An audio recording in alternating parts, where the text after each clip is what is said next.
નમસ્કાર મિત્રો, આજે હું તમારી સામે કોઈ કથા કે કહાની લઈને નથી આવ્યો। આજે હું તમારી સામે જીવનનો એક એવો સત્ય લઈને આવ્યો છું, જે સત્યને બહુ ઓછા લોકો સ્વીકારવા તૈયાર હોય છે, પણ જે સ્વીકારી લે છે એ માણસનું જીવન બદલાઈ જાય છે। મિત્રો, આપણે રોજ સાંભળીએ છીએ, જીવનનો કશો ભરોસો નથી, ક્યારે શું થઈ જાય કોઈને ખબર નથી, ભગવાન જેવું કંઈ નથી, કુદરત જેવું કંઈ નથી। આ વાતો સાંભળવામાં સામાન્ય લાગે છે, પણ શું તમે ક્યારે વિચાર્યું છે કે આવી વાતો આપણે વારંવાર બોલીએ તો એની અસર કોને થાય છે? ભગવાનને, કુદરતને કે જીવનને? નહીં મિત્રો, એની અસર માત્ર ને માત્ર આપણી અંદર જીવન જીવવાની રીત પર થાય છે।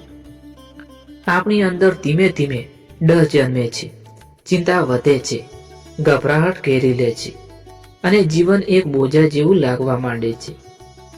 જ્યારે કોઈ વ્યક્તિ કહે જીવનનો કશોય ભરોસો નથી, ત્યારે હકીકતમાં એ જીવન વિશે નથી બોલતો, એ પોતાની અંદરની અસુરક્ષા વિશે બોલે છે। મિત્રો, જીવન પર વિશ્વાસ ન કરવાથી જીવન અટકતું નથી, પણ આપણી ગતિ અટકી જાય છે। ભગવાન પર વિશ્વાસ ન કરવાથી ભગવાન નાના નથી થઈ જતા, પણ આપણી આંતરિક શક્તિ નાની થઈ જાય છે। જ્યારે કોઈ વ્યક્તિ ભગવાનને માન આપે છે, કુદરતને માન આપે છે અને જીવનને માન આપીને જીવે છે, ત્યારે એક અદ્ભુત નિયમ કાર્ય કરવા લાગે છે। ભગવાન પણ એ વ્યક્તિ પર વિશ્વાસ કરે છે, કુદરત પણ એ વ્યક્તિને સહારો આપે છે અને જીવન પણ એની સાથે હાથ મિલાવી લે છે। આ સંસારનો એક સરળ નિયમ છે, જ્યાં માન હોય છે ત્યાં સંબંધ ઊભો થાય છે। આપણે જેને માન આપીએ એ આપણને સામેથી માન આપે છે। જો તમે માતા પિતાને માન આપશો તો તેમનો આશીર્વાદ આપમેળે તમને મળશે। જો તમે ગુરુને માન આપશો તો જ્ઞાન આપમેળે વહેવા લાગશે। જો તમે જીવનને માન આપશો તો જીવન તમને જીવવાની તક આપશે। પણ જો જીવનને હલકું માનશો, જીવનને અસ્થિર માનશો, જીવનને અર્થહીન માનશો, તો જીવન પણ તમને એવી નજરથી જોશે અને તમને માન નહીં આપે। એટલા માટે જ જે લોકો જીવન પર વિશ્વાસ નથી કરતા, એ લોકો જીવતા તો હોય છે પણ જીવન જીવતા નથી। એ લોકો માત્ર દિવસ કાપે છે, સમય પસાર કરે છે, ઘેટા બકરાની જેમ ભીડમાં ચાલે છે, પણ કોઈ અમને પૂછતું પણ નથી, તમે કેમ છો, તમે શું ઈચ્છો છો, તમારું સપનું શું છે? કારણ કે મિત્રો, જે પોતે પોતાના જીવનને માન નથી આપતો, એને દુનિયા શું માન આપશે? જીવન પર વિશ્વાસ રાખવો એ કોઈ અંધવિશ્વાસ નથી, એ એક સચેત નિર્ણય છે। વિશ્વાસ એટલે આંખો બંધ કરીને બેસી જવું એવું નથી। વિશ્વાસ એટલે પરિસ્થિતિ સામે ઊભા રહીને કહેવું, હા હું ડરી રહ્યો છું, પણ હું હાર નથી માનતો। ભગવાન પર વિશ્વાસ રાખવાનો અર્થ એ નથી કે કશું કરવું નથી અને બધું ભગવાન પર છોડી દેવું।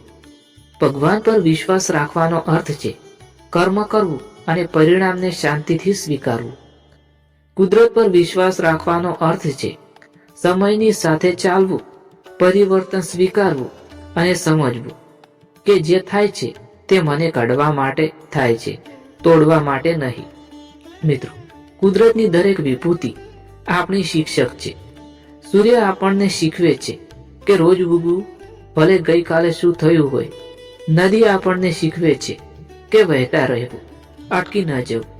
વૃક્ષો આપણને શીખવે છે કે ફળ આપવું, ભલે કોઈ આભાર માને કે ન માને। અને મનુષ્ય આ બધું જોઈને પણ કહે છે, જીવનનો કશો ભરોસો નથી, આ દુનિયામાં કોઈનો કશો ભરોસો નથી। મિત્રો, ભરોસો તૂટતો નથી, ભરોસો આપણે જાતે જ તોડીએ છીએ, ડરથી, શંકાથી અને નકારાત્મક વિચારોથી। જો તમે આજથી નક્કી કરો, હું જીવન પર વિશ્વાસ રાખીશ, તો તરત જ બધું સરળ નહીં બની જાય, પણ તમારી અંદર શાંતિ ઊભી થવા લાગશે। એ શાંતિ તમને સાચા નિર્ણય લેવામાં મદદ કરશે। એ શાંતિ તમને ખોટા લોકોથી દૂર રાખશે। એ શાંતિ તમને તમારી સાથે જોડશે। મિત્રો, શરીર પર વિશ્વાસ રાખો, તમારું શરીર દરરોજ તમને જીવતું રાખે છે, કોઈ ફરિયાદ કર્યા વગર. ભગવાન પર વિશ્વાસ રાખો. ભગવાન તમને દરરોજ તેમની નવી તક આપે છે, ભલે તમે ગઈકાલે ગમે તે ભૂલ કરી હોય. કુદરત પર વિશ્વાસ રાખો. કુદરત દરરોજ તમને શીખવે છે કે પરિવર્તન જ સત્ય છે. અને સૌથી મહત્વપૂર્ણ, પોતાના પર વિશ્વાસ રાખો. જે દિવસે મનુષ્ય પોતાને માન આપવાનું શીખી જાય છે, એ દિવસે દુનિયા પણ એને માન આપવાનું શીખી જાય છે. મિત્રો, જો તમને આવી વિચારધારા પસંદ આવે, જો તમને આવી શાંતિ આપતી વાતો ગમે, તો અમારી ચેનલને જરૂરથી લાઈક કરો, સબસ્ક્રાઇબ કરો અને અમારી સાથે જોડાયેલા રહો. આ ચેનલ પર અમે જીવન, ભગવાન, કુદરત, આત્માની એવી વાતો લઈને આવીએ છીએ જે તમને તોડતી નથી પણ ધીમે ધીમે ઘડે છે. તમારો એક લાઈક અમારા માટે પ્રેરણા છે. તમારો એક સબસ્ક્રાઇબ અમારા માટે આશીર્વાદ છે. મિત્રો, જીવન પર વિશ્વાસ રાખીને જીવશો તો જીવન તમને ગળે લગાવશે. ભગવાન પર વિશ્વાસ રાખશો તો ભગવાન તમને માર્ગ બતાવશે. કુદરત પર વિશ્વાસ રાખશો તો કુદરત તમને સાંભળી લેશે. અને આ વિશ્વાસ જ સાચું શાંતિભર્યું જીવન છે. ધન્યવાદ. જય શ્રી કૃષ્ણ, જય શ્રી મહાકાળી માં, જય શ્રી સતી માં, જય શ્રી ગોગાજી મહારાજ.